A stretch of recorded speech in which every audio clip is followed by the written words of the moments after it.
কার, কেউ জবাব দিতে সাহস পাবে না। আল্লাহ পাকের ভয়ঙ্কর আওয়াজে হাসরের ময়দানটা কাঁপতে থাকবে। সাহাবায়ে কেরাম সহ নবীরা, বেঈমানেরা বেহুশ হয়ে যাবে। জবাব দেওয়ার কোনো উপায় নাই।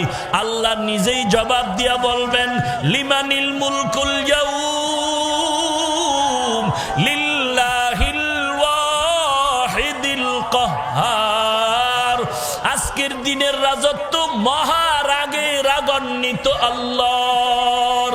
আল্লাহ পাকে আওয়াজ দিবেন, সবাই বেহুশ হয়ে যাবে। আল্লাহ পাক হুশে আসার পরে হুশে আনবেন, সূর্যটা নিচে নেমে আসবে। মায়ার নবী চোখের পানি ছেড়ে জাহান্নামের বিবরণ দিয়া বলেন, সূর্যটা যখন মাথার উপরে চলে আসবে, এখন 9,30,00,000 মাইল দূর থেকে সূর্য তাপ দেয়।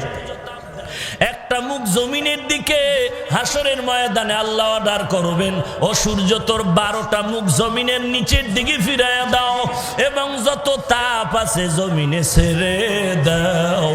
সূর্যের তাপে জমিনটা তামা হয়ে যাবে।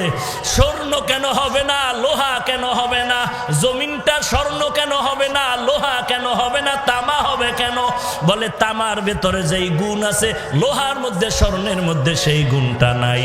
লোহার এক পার্শ্বে গরম করলে আর এক মাথায় গরম হয় না, স্বর্ণের এক পার্শ্বে আগুন লাগাইলে অন্য পার্শ্ব গরম হয় না। কিন্তু তামার ভেতর এমন একটা গুণ, এক কারনার থেকে যদি গরম করা হয় পুরা তামার অংশটা গরম হয়ে যায়। সূর্যের তাপে জমিনটা তামা হয়ে যাবে। হাসরের মাঠের মানুষ গুনাহগার গুলোর মাথার মগজগুলো ভাতের মারের মতো টকবক করে ফুটতে থাকবে। এরে নবীর উম্মতির দল, অপর দিক থেকে জাহান্নামের আওয়াজ শুরু হয়ে যাবে। জাহান্নাম আওয়াজ দিবে, আল্লাহ গুনাহগার গুলো আমার পেটের ভিতরে দাও। আল্লাহ বলবে, জাহান্নাম অপেক্ষা কর। জাহান্নাম থামে না। আল্লাহ বলবেন, ও ফেরেশতা, জাহান্নামের গলায় শিকল লাগাইয়া ধরে রাখ, ধরে রাখ।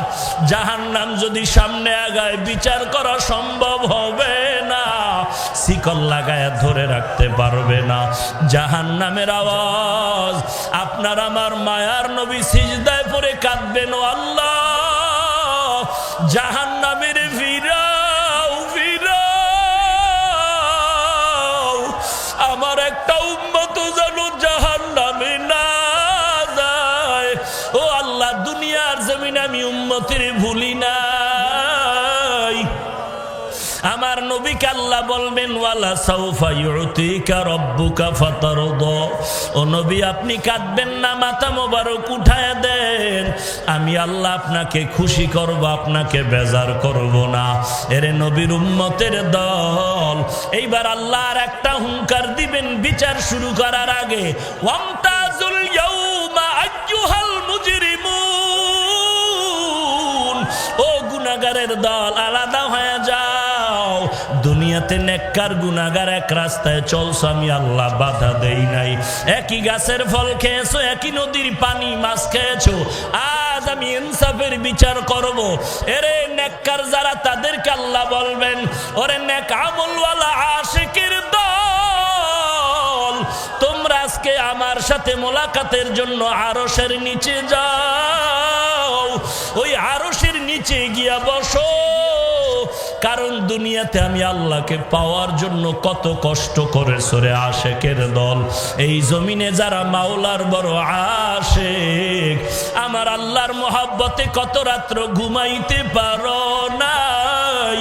আমার আল্লাহর মহব্বতে কতবার খানাও খেতে পারো নাই।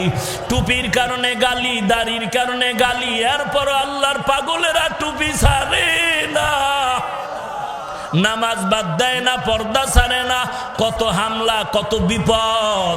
এত ঘরে চাল নাই, ডাল নাই, খানা নাই, এরপরেও হারামের দরজায় যায় না। সুদ উঠানের জন্য, লোন খাওয়ার জন্য যায় না।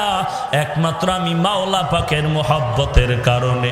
আল্লাহ মায়ার নজর দিয়া বলবেন, ওরে আশেকের দল, তোমরা আরশের নিচে গিয়া বসো। আমি আল্লাহ তোমাদের সাথে আজকে মোহব্বতের মোলাকাত করব। গুনাহগারেরা তোমরা আলাদা হয়ে যাও। গুনাহগারেরা আল্লাহর ভয়ে আযাবের ভয়ে আলাদা হতে চাইবে না। আল্লাহ বলেন আমি নিজ হাতে তখন গুনাহগারগুলোরে আলাদা করা শুরু করব। আমি আল্লাহ এমন ভাবে আলাদা করে ফেলবো, গুনাহগারেরা ধানের চিটার মতো উড়িয়া উড়িয়া জাহান্নামের দরজায় হাজির। আল্লাহর আওয়াজ, কুদরতি আওয়াজ, ওয়াসিকাল্লাযীনা কাফারু ইলা জাহান্নামা যুমারা হাত্তা ইযা জাউহা ফুতিহাত আবওয়াবুহা ওয়াকালা লাহুম খাযানাতুহা আলাম ইয়াতিকুম রুসুলুম মিনকুম ইয়াতলুনা আলাইকুম আয়াত। আল্লাহ পাক বলবেন ও ফেরেশতা জাহান্নামীদের হাতে পায়ে শিকল লাগায় দাও, এরপরে লাইনে দাঁড় করাও, আমি বাম হাতে দেরে আমলনামা দিব। এরে নবীর উম্মতের দল, আল্লাহর কাছে তওবা করো, চোখের পানি ছেড়ে কান্না করো। আল্লাহর আযাব এক সেকেন্ডের জন্য সহ্য করার মতো শক্তি কারো ভিতরে নাই। ওই আফ্রিকার জঙ্গলের বেলাল উমাইয়ার ঘরে গরিব চাকরি করে।